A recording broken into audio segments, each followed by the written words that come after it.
Undeclared wars are commonplace. Tragically, our government engages in preemptive war, otherwise known as aggression, with no complaints from the American people. Sadly, we have become accustomed to living with the illegitimate use of force by government. To develop a truly free society, the issue of initiating force must be understood and rejected. What if sometimes, to love your country, you had to alter or abolish the government? What if Jefferson was right? What if that government is best which governs least? What if it is dangerous to be right when the government is wrong? What if it is better to perish fighting for freedom than to live as a slave? What if freedom's greatest hour of danger is now?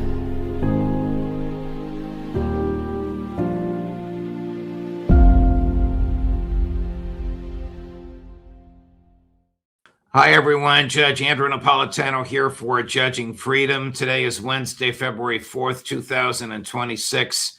Colonel Bill Astore joins us now. Colonel, always a pleasure, my dear friend. I was just reading a piece you wrote published by our friends at antiwar.com, and it reminded me of that one-liner with which I know you're familiar from Friedrich Nietzsche.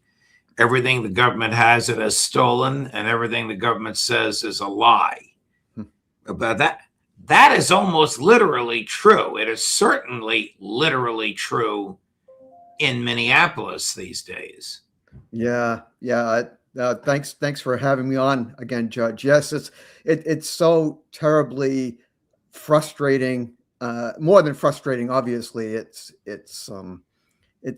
disappointing, and I think all of us are angry when we hear our government lie about the nature of what's going on there, about the death of innocent protesters who are simply exercising their rights as citizens to protest, when they're called domestic terrorists by our government, by leading officials. I mean, it's outrageous. It's inflammatory. It's wrong on so many levels. And it's so deeply disappointed for all of us as American citizens to see this happening. Do you think we are acclimated to give the government the benefit of the doubt? So when Secretary Noem or Vice President Vance or even the president says this nurse, Alex Preddy, was there to commit mass murder, he was a terrorist, he was there to kill ICE agents, the people believe it just because it came out of the mouths of government officials? Or are we more skeptical and more sophisticated and want to see the evidence before we form a belief? Right. Well, I think we should be more skeptical, that's for sure. It made me think, Judge, of you remember Kent State, of course, where you had protesters shot by the National Guard, the four dead in Ohio. And President Nixon described them as bums. I think this is the tendency of authoritarian leaders when crimes like this, when basically crimes committed by the state. Sadly, the first reaction is not to come clean or even to investigate. The first reaction is to denounce citizens. And this is something obviously that should not happen in a democracy. And I think we need to be aware of, as Americans, that often we are being misled. We are being lied to. And we should know this from history. When we look at the Vietnam War, for example, when we look at all the lies that were propagated in that war, all the times we were told that we were winning that war, that there was a light at the end of the tunnel. And of course, it was proved to be a charade. It was all fake and phony. We had the Afghan war papers as well. The lies about weapons of mass destruction in Iraq. I mean, we've been lied to so much that I fear that the American people have lost most of their faith in the government. And how can you have an effective government when you can't trust it? When there's no trust, there's no bond between that government and the people. This is what I worry about. Do you also worry about, I know you do because you used this word in your piece at antiwar.com, the government's fascination with surge. Right. So when something is going wrong, they just pour more people into it. We're losing in Afghanistan. Let's send another 15,000 troops. There's a lot of people demonstrating against us in Minneapolis. So let's send another 1,000 ICE agents. What is the consequence of these surges? Well, the usual consequence is it just ratchets up the violence. So, I mean, it's so disturbing to see that word surge that we associate, of course, with General Petraeus in the Iraq War in 2007, and then later on in Afghanistan, 2009, 2010. Well, now that same word surge is being applied to Minnesota. That we have to have this surge of federal troops, basically, ICE agents, heavily armed, with an attitude that they're going to be facing hostiles, and naturally, what the result is more death and more violence, without any kind of favorable decision. I mean, after all, the surge in Iraq ultimately failed. I know Petraeus was always funny because he's such a politician, as a general. He talked about the gains as being fragile and reversible, which is exactly what they proved. And I remember writing at the time that when General Eisenhower and General Patton were making gains against the Nazis in World War II, they didn't call them fragile and reversible. So Yeah. that this word surge is being used dishonestly. But the military concept of surge, what is that? Just to pour more human beings, more soldiers into a war, believing that somehow this will produce a victory? We know this doesn't work. I mean, but why do they do it? Yeah, yeah. Well, I think it's one of those words that is in a way, being used as a cover. It's being used dishonestly. They don't want to say that, well, we're launching a decisive offensive, or they don't really want to talk about reinforcements. So they came up. I don't know who came up with the word surge, but it's supposed to be a softer sounding word that people won't object to as much as they would traditional military words. And I suppose it's supposed to suggest that it's not going to be permanent, right? Right. That it's just a temporary thing.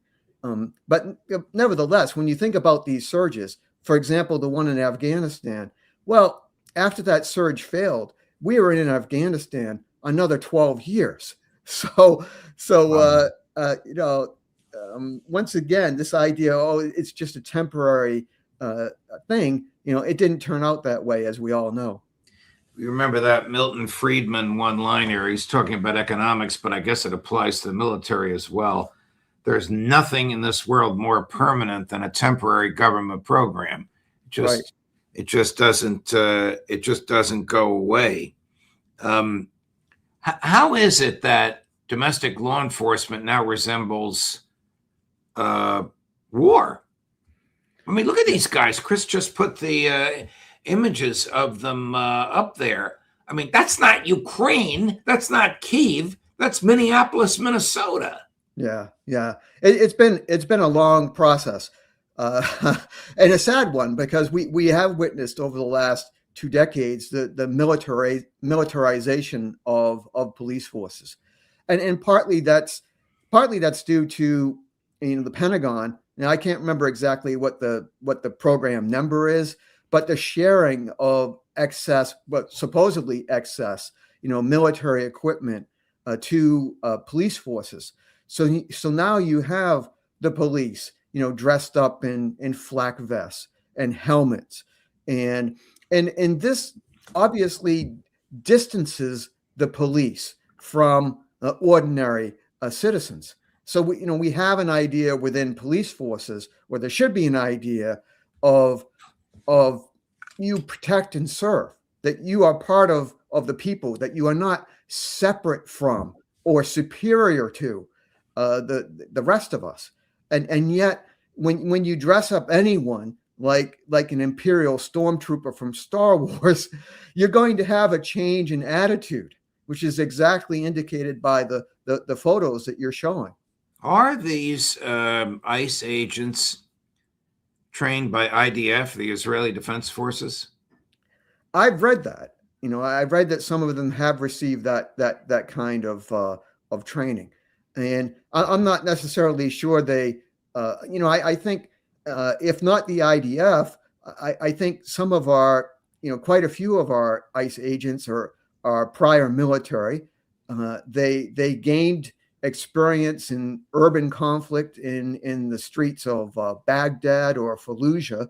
I think the officer who shot was it Karen Good? I think he was a machine gunner in Iraq, if I'm not mistaken. So I mean, this kind of prior military experience, where when you're in the military, you see foreigners as obviously as something different from yourself, and also everyone being a potential enemy. Now, when you bring that kind of an attitude to the streets of America, that is obviously a very dangerous attitude, where you're putting, somebody who's been through combat overseas, all of a sudden looking at our citizens potentially as domestic terrorists, and also to be put down by the kind of suppressive fire that was used in wars in Iraq and Afghanistan. About 18 or 19 years ago, I wrote a book called Constitutional Chaos: What Happens When the Government Breaks Its Own Laws, and I characterized a lot of government excess and SWAT teams and government bribery.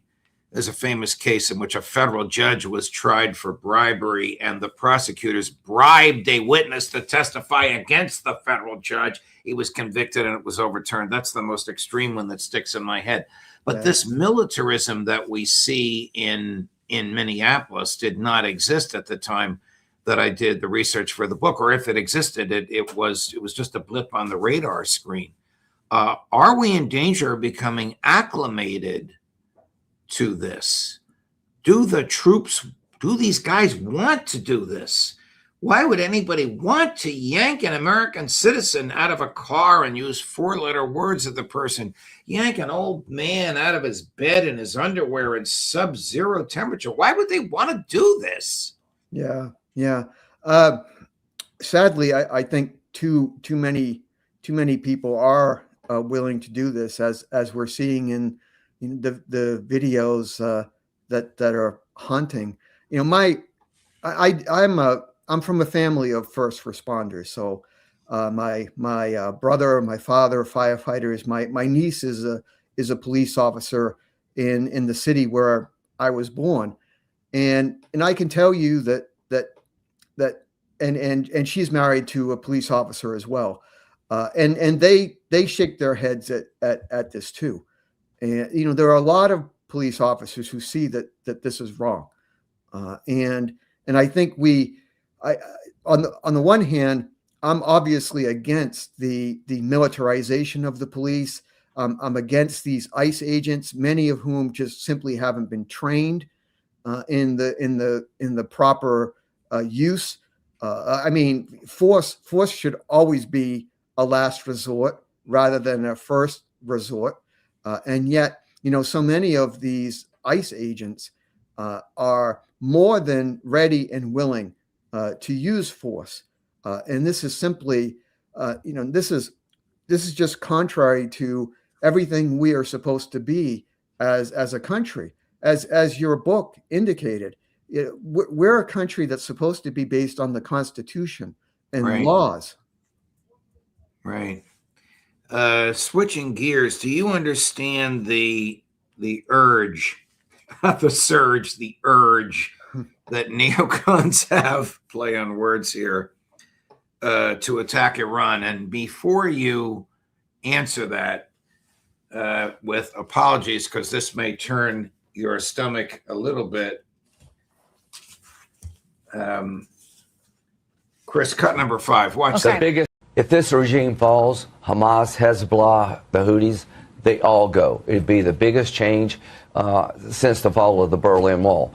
But here's one thing I know. Donald Trump is Ronald Reagan plus in my mind. Venezuela, soon Cuba. The one thing you can't do as president, talk like Reagan and act like Obama. There's no deal to be done here. These people are not trustworthy. The protesters in the street are not protesting for a better nuclear deal.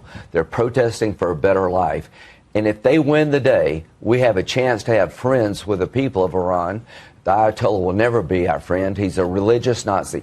President Trump, you said help is on the way. That has to be real. It has to be real soon.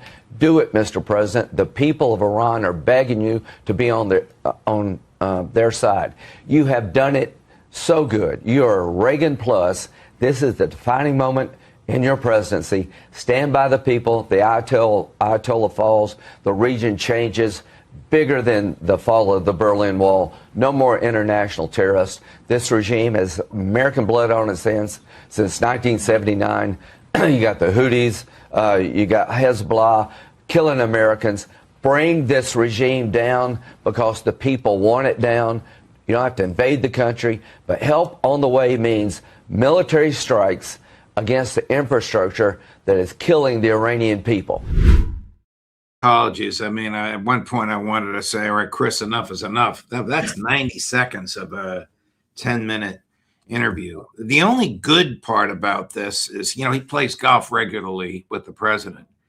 Apparently hasn't caused the president to come around to his thinking yet, which is why he's got to go on national television and literally beg the president of the United States to kill people in a country, the public policy of which has zero danger to American national security. Right. And as I was watching that clip, well, of course, Lindsey Graham never met a war he didn't like, but when he spoke about that Iranians have American blood on their hands, obviously Americans have Iranian blood on our hands. When you look at our and that's something that Lindsey Graham would never admit, right? I mean, we overthrew the Iranian government in the 1950s. The CIA was involved with that. We helped to install the Shah of Iran, who we were happy to support until he was overthrown by the Iranian people. And then the Ayatollah Khomeini came in, and then of course we supported Iraq during its war with Iran in the 1980s.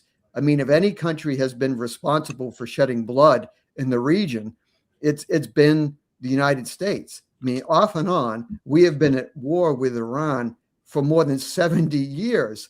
And you have to ask yourself, well, why is that? And of course, a big hint there is there's an incredible amount of oil that Iran still has. That and the fact that Iran also remains an enemy of Israel. And for those two big reasons, supporting Israel and also coveting the oil, we are still going after Iran, as Lindsey Graham is obviously happy about or wants to advance that even more. I just don't get Senator Graham's logic. We've pounded on him at the show, and he and I actually know each other, although I haven't heard from him in a while. Not surprised. I really don't get the neocon logic. You talk about a surge. That's all these people want. They just want to kill those who think and act differently. How about respecting the sovereignty of other nations to run their governments however they want? How well did George W. Bush succeed in exporting democracy to Afghanistan and Iraq? What a farce that turned out to be. Right. Well, you don't export democracy at the barrel of a gun. and overthrowing rulers, whether it be Saddam Hussein or Gaddafi. This is a recipe for regional chaos. It's not a recipe for democracy springing up spontaneously, from the ruins. Yeah. Do you agree with the news reports that Netanyahu himself asked the president not to attack Iran because the Israelis fear a ferocious attack on them, which they won't be able effectively to resist? Well, I thought they had that in impermeable iron dome that we provided with all those Patriot missiles and so on. They should have no fear because the Iron Dome is so effective. Of course, I'm joking, Right? But yes, it makes sense to me that Netanyahu would say, "Look, we're not ready, and therefore, we need more time to prepare." So, let's hope that some kind of diplomatic settlement is reached, and that Lindsey Graham and all his pro-war rhetoric does not prevail. Yeah. Colonel Astore, thank you very much. It's a great piece if anybody wants to read it at antiwar.com, and also the Colonel's site, which is called Bracing Views. The piece, which was published yesterday, is called, no surprise, Of Lies and Surges. Great stuff, Colonel. Thank you very much. I hope you come back and visit with us again soon. Okay. Thanks so much, Judge. You're welcome. Coming up later today at 1 on all of this, at 1 this afternoon, Professor Glenn Deason. At 2 this afternoon, Colonel Douglas McGregor. At 3 this afternoon, the great Phil Giraldi, Judge Napolitano for Judging Freedom.